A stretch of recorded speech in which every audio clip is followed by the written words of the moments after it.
Hey everyone, welcome to the channel. We are all about life made simple, ordinary, and joyful.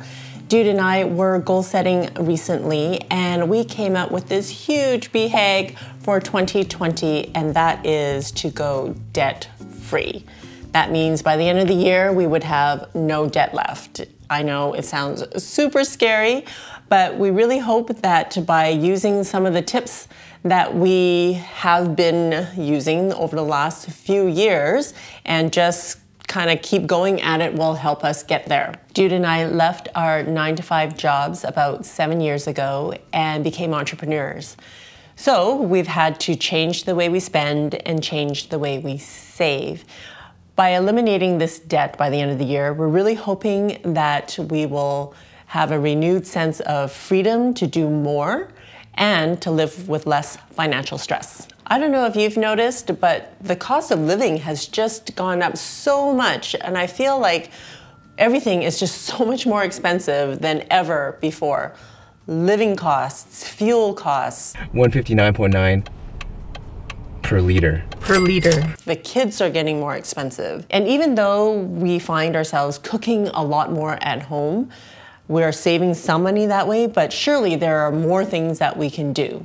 For example, we love having our coffee. Every day in the morning, I have at least one double espresso, if not two. About, 10, 15 years ago, we decided to buy an espresso machine because we found that we were spending so much money going to a cafe. But now, with $13 for a 2-pound bag of beans, that will last us 2 to 3 weeks. Meanwhile, if you go to a cafe and just order drip even, you're spending $2 to $3 per cup. And if you do that every day for like a month, that's like $60 to $90, whereas 2 bags of beans for the month would be $26. And if you're like me, you're not gonna leave that cafe without an almond croissant, which is another $4 to $5. So with tip and taxes, I'm already spending $12 to $13 on one visit to the cafe, whereas I can just buy a whole bag of beans that will last me. And then I don't really need an almond croissant. So just doing the math that way, we are already saving money, but how can we save more? What you choose to eat will definitely have an impact on the bottom line. Looking at our expenses, our grocery expense is probably the most flexible in where we can pick and choose how to spend that money. I'm not saying that we're gonna only eat canned tuna and KD because that is unrealistic, especially if you've been on our channel for a while, you know that is not the way I cook. But I do cook with ingredients that I've purchased on sale. Here are my tips to help you save more on your grocery bill. Number 1, know what's on sale before you go. You can check online flyers. There are still paper flyers. There are coupons that can be clipped. A lot of items regularly go on sale, so if they're not on sale this week, maybe you can wait till next week or the week after. And go to the supermarket that makes the most sense to you. Don't go driving around town for the best price. If you see green onions for 99 cents at your regular supermarket, but then you know that it's only 89 cents 2 miles down the road, like is it really worth driving that 2 miles to save 10 cents? Probably not. Number 2, have a meal plan.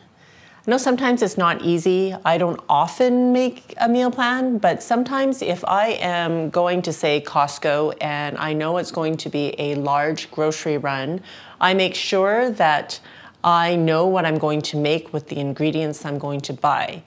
So for example, are you really going to need 2 kilos of ground beef? Like, what are you gonna do with that 2 kilos? I suppose you can freeze some of it, but that also requires some planning. So by going with a plan, you can make sure that you only buy the ingredients that you need. My precious. And know what you're going to do with it so that food does not perish in your fridge. I know that from experience. I always have something rotting in there.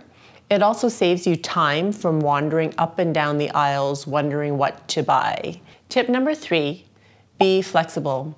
Sometimes I see an item on sale And when I get to the store, lo and behold, they're all sold out. Now what? I often like to go with a backup just in case and buy the ingredients that I need for whatever recipe I'm going to make.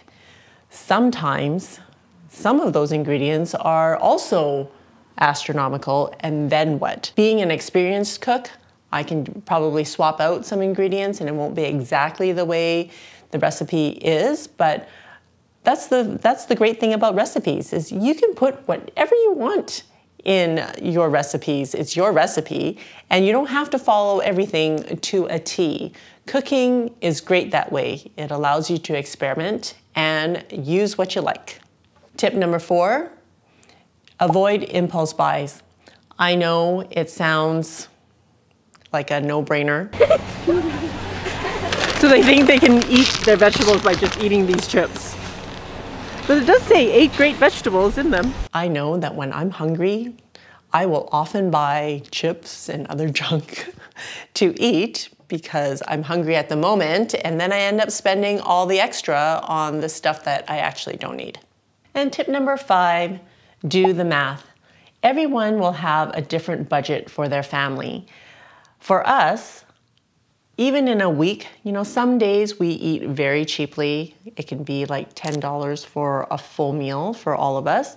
Or we will eat a little bit more expensive and it may be a $20 meal for all of us. But in any case, throughout your week, have some that are cheap and some that are expensive so that overall you're still eating at home, you are being more healthy, and you are still keeping within your budget. Not every meal has to be a steak dinner, but having burgers during the week or hot dogs during the week can kind of balance all of that out. So these are just a few tips that I use to eke out a few more dollars off my grocery bill. But if you don't have time for that, but you're still choosing to cook at home, you are still saving a lot of money over dining out any day of the week. And think of what you can do with all that extra money, because a little bit of savings goes a long way. If there's anything that you would like me to discuss further, please leave me a message in the comments below and check out my other money saving videos over there. See you in the next video.